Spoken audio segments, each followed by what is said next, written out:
Muy probablemente entraste a este video sin saber qué carajos es un críptido, o al menos no lo tienes muy claro. Los críptidos, según la siempre confiable y para nada dudosa Wikipedia, guiño guiño, son, entre demasiadas comillas, animales o seres que están fuera de lo normal. Y aquí es donde se arma una discusión porque ¿qué hace diferente un críptido de un monstruo cualquiera? Bueno, la cuestión es que, por ejemplo, tenemos al pinche Siren Head. Este puede parecer un críptido y no lo es. La cuestión es porque sabemos que Siren Head, pues, no es real, que es pura ficción creada por el buen Trevor. En cambio, no sé, críptidos como Tum Tum Sahur son seres que al menos tienen alguna prueba dudosa, aunque sea, de que pues existe. Para que algo sea considerado como críptido, su existencia debe de ser discutida, no probada, más bien discutida. Y aunque sea que tenga pues la mínima prueba de que llegan a existir. Aunque aún todo eso puede considerarse como una pseudociencia, porque las pruebas, como ya dije, son cuestionables o al menos son muy raras. Ya sabes, como el pie grande, el monstruo del lago Ness, etc. Aunque puede parecer que son muchos los críptidos, en realidad, por lo mismo que requiere de ciertas pruebas para confirmar su existencia, es que la lista de estos es algo reducida. Bueno, sí es bastante larga, pero es muy reducida a comparación de otros mundos, pero al menos no dejan de ser interesantes. Por eso, sean bienvenidos a un breve repaso a los críptidos.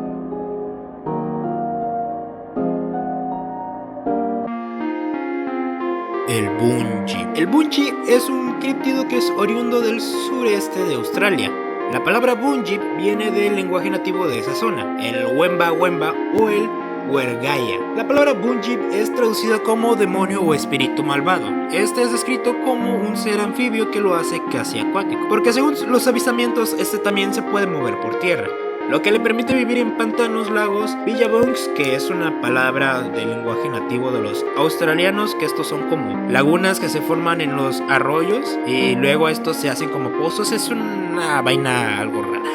La forma de los Bunjips es muy diferente en cada avistamiento, así que no se tiene una forma bien definida, pero los avistamientos son algo similares, ya que el 60% de los avistamientos dicen que tienen colas que son como de las focas o los lobos marinos, y otro 20% de que los avistamientos dicen de que estos tienen un cuello largo con cabezas pequeñas. El resto que falta es donde el cuerpo de estos varían en sus formas. El Bunjip es temido en su lugar de origen, ya que este atacaba a varios nativos de la zona. Del por qué la ciencia discute su existencia pese a todo el misticismo que rodea a esta criatura, es porque se encontró un cráneo en enero de 1848 en el río Murrumbidgee. El excavador que lo encontró se lo mostró a los nativos y estos lo llamaban Bunjip. Muchos trataron de acabar con el mito del Bunjip, pero la verdad es que varios paleontólogos, investigadores y criptozoólogos trataron de desmentir este mito, pero a ciencia cierta ni ellos lograron identificar el cráneo. Lo describen como un marsupial desconocido para la ciencia. La explicación científica más certera que se tiene es que este cráneo pudo ser de una foca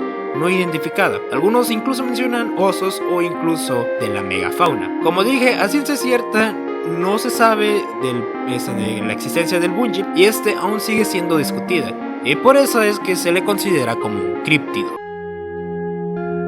El Dobarchu. El Dobarchu, o también conocido como el Rey Nutria, es un críptido que es parte del folclore irlandés y también del escocés. Se le describe como parte perro, parte nutria y algunas veces como parte pez, con pelaje que tiene propiedades protectoras.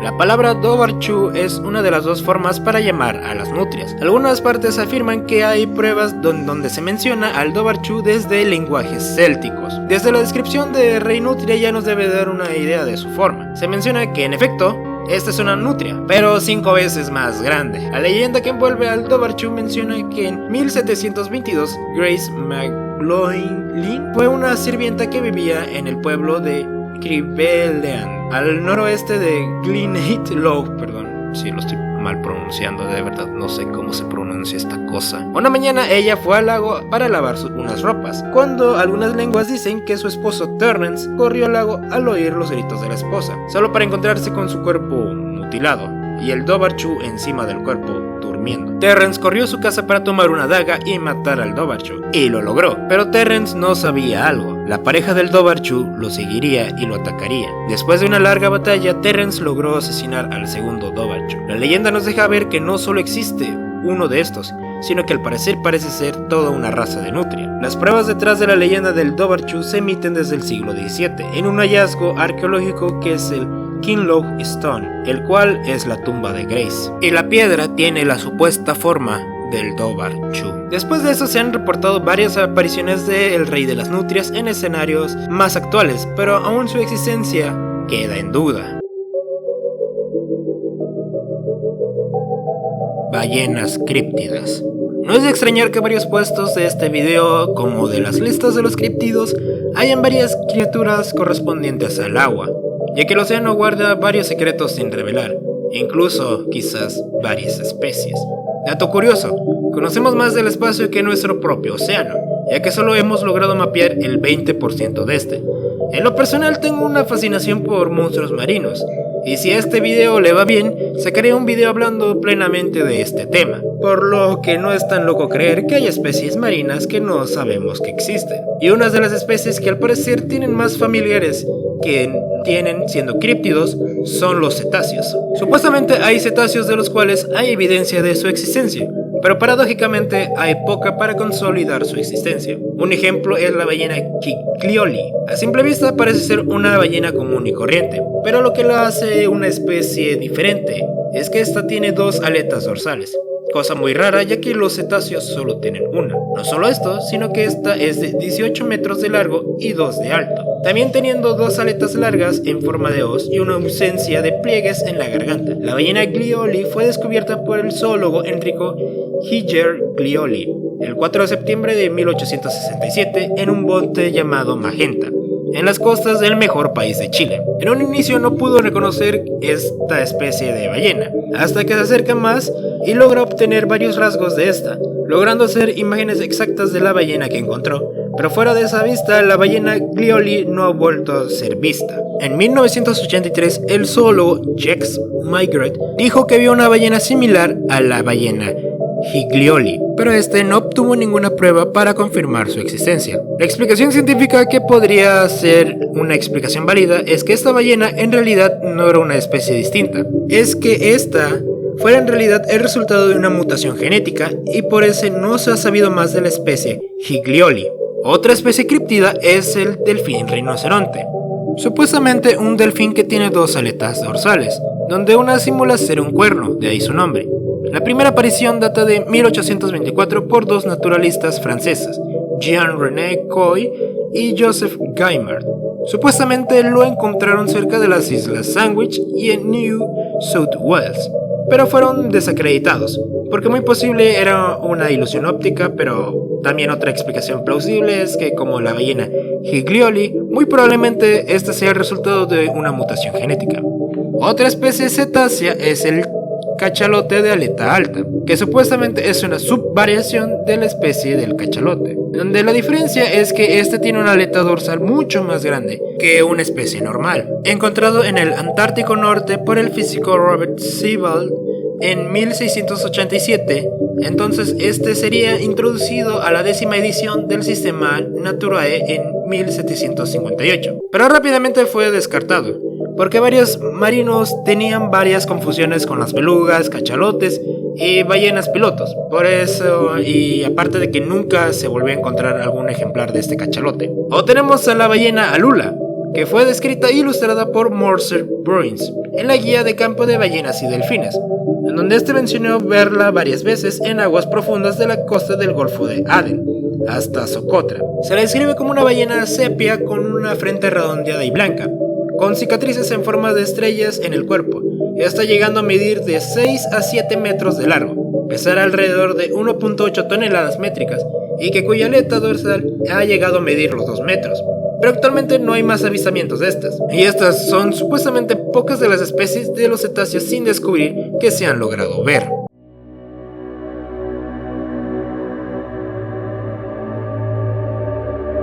En 1959, el piloto Remy Van Lierde, quien sirvió en las Fuerzas Aéreas Británicas, se encontraba volando en la región de Katanga, en la República Democrática del Congo. Este se encontraría volando en un episodio de Arthur C. Clarke's Mysterious World, que fue titulado Dragones, Dinosaurios y Serpientes Gigantes. Remy relataría que cuando venían de regreso a la base de Kamina, se toparía con una serpiente gigante. Tuvieron que pasar sobre la criatura varias veces para poder verla bien. Remy describe a la criatura como una serpiente que mide alrededor de 15 metros de largo, su cuerpo llegando a tener una circunferencia de 45 centímetros, teniendo colores de marrones oscuros o un poco de esa escala, con la parte inferior de color blanco, con una cabeza de 0.91 metros de largo y 0.61 metros de ancho, y con mandíbulas de forma triangular. Otra cosa curiosa que relata Remy es que trataron de descender para ver más de cerca a esta serpiente, cuando ésta se levantó, llegando a alcanzar unos 3 metros, dando la impresión de que la serpiente los quería atacar. Creo que más de uno aquí han escuchado de historias de serpientes llegando a ser gigantescas, o que son titanoboas, pero todas esas historias son falsas, desafortunadamente. Entonces, ¿por qué la gente sigue creyendo en la existencia de esta serpiente? Un dato que omití a propósito es que un camarógrafo iba con ellos. Remy hacía que el helicóptero volviera varias veces para tomarle una foto. Como era de esperarse, se le trató de hallar una explicación lógica a esta foto. La más aceptada es que por el movimiento de la cámara y la baja calidad del lente, en conjunto con la fauna de alrededor, estos pudieron crear un efecto óptico, haciendo que la serpiente se vea más grande. Pero aún así, la serpiente era masiva. Una explicación es que la especie que se ve es una pitón africana roca, y una más grande de lo habitual. Esta es pura especulación mía, pero quizás esta foto sea el origen de las conocidas titanoboas, pero al parecer esto puede ser falso. Pero si por un momento creemos que estas serpientes o las titanoboas llegaron a existir, eso sería muy aterrador. Moa. Hay un meme muy popular el cual es que el animal contemporáneo más cercano a los dinosaurios son las aves. Suena chistoso porque si observamos a las gallinas y las comparamos con varios dinosaurios, como que no hace sentido. Pero al final se ha logrado demostrar que varias partes de la fisionomía de varias aves también eran parte de los dinosaurios. Como por ejemplo tenemos al casuario, una ave no voladora que está emparentada también con el emú y también con los dinosaurios. Es claro por su apariencia que es familiar de estos. Esta ave es capaz de llegar a medir unos 2 metros de largo y pesar unos 80 kilos, incluso con ejemplares de 85. Pero la razón por la que esta es considerada como un dinosaurio moderno o ser catalogada como una de las aves más peligrosas del mundo es que esta ave es sumamente agresiva. Sus patas son garras capaces de atravesar el metal. Junto con que es demasiado agresiva y territorial, ya resuelve la duda de por qué se le llama así. Pero el casuario no es el único dinosaurio contemporáneo. Tenemos a los antes mencionados emus y a los avestruces, que si vemos los esqueletos de estos, sí tienen cierta familiarización, pero estos no son nada al ave de este podio. El moa es una ave no voladora extinta originaria de Nueva Zelanda, y siendo del Pleistoceno tardío Holoceno, teniendo al menos 9 especies, donde 2 eran capaces de llegar a medir 3.6 metros y pesar cerca de 230 kilos, y con el más pequeño siendo el moa de arbusto, no siendo más grande que un pavo. Los esqueletos recuperados de los moas muestran que los cuellos no siempre estaban erguidos, sino que la mayoría del tiempo los inclinaban hacia el frente como los kiwis. También se cree que estos eran herbívoros. No solo sobrevivieron los huesos de los moas, también se lograron salvar algunas plumas, pieles y músculos. Como dije, desafortunadamente esta especie ya está extinta. Algunos, como con los dinosaurios, dicen que existe la posibilidad de que aún existan algunos ejemplares que lograron sobrevivir, pero esto lo dudo mucho. Gusano de la muerte mongoliano. El gusano de la muerte mongoliano es una criatura que supuestamente existe en el desierto de Gobi. Como podrán imaginar, su existencia no ha sido confirmada, pese a que académicos y criptozoologistas han buscado a este gusano hasta el cansancio. La primera mención o la que hizo que surgiera la posibilidad de que este gusano existiera fue por Roy Chapman Andrew en su libro On the Trail of the Ancient Man. Pone que varios nativos, incluyendo oficiales, han comentado de la existencia de esta criatura, pero que ninguno ha logrado verlo, incluso llegando a decir que una boa de harina tatar era un gusano de la muerte. En las descripciones recopiladas en el libro se menciona la forma de este gusano. Tiene la forma de una salchicha de alrededor de 2 pies de largo. No tiene cabeza, no tiene piernas, y es tan venenoso que el simple hecho de tocarlo significa la muerte instantánea. Viven en las partes más desoladas del desierto de Gobi. Otro criptozoólogo, Ivan McClurley, cita en su libro no sé cómo se lee esta mierda, lo voy a poner en pantalla porque no quiero invocar una chingadera, que existe una leyenda en Mongolia que describe una criatura que viaja por el subsuelo con el que crea ondas en la arena de la superficie que le permite ser detectado. También que es capaz de cazar a distancia rociando su veneno. Creo que ya se pueden imaginar de qué criatura están hablando. Con toda esta información se han liderado varias expediciones para lograr encontrarlo, aunque sea una pista de las existencias de estos gusanos, pero nunca se ha hallado nada. Dato curioso, estos gusanos fueron la inspiración de los gusanos de la película Terror bajo la tierra. Sí, esa que pasan a cada rato en el pinche Canal 5. Como hemos visto, el mundo puede llegar a ser muy grande y con ello ocultar varios misterios, aunque varios son falsos desafortunadamente. Pero al final, es divertido el creer que hay algo que aún no hemos podido encontrar. Y esta lista pues no es nada. Si van a la Wikipedia en donde está la lista de estos críptidos, verán que hay varios que no han entrado en este video. Si están interesados en descubrir más de esas criaturas o otras ficticias, entonces pueden suscribirse y dejarme en los comentarios si quieren otro video del tema. También en un futuro quisiera sacar un video hablando sobre varios monstruos marinos, que es un tema que me gusta bastante. Yo fui Harglass y se lo lavan.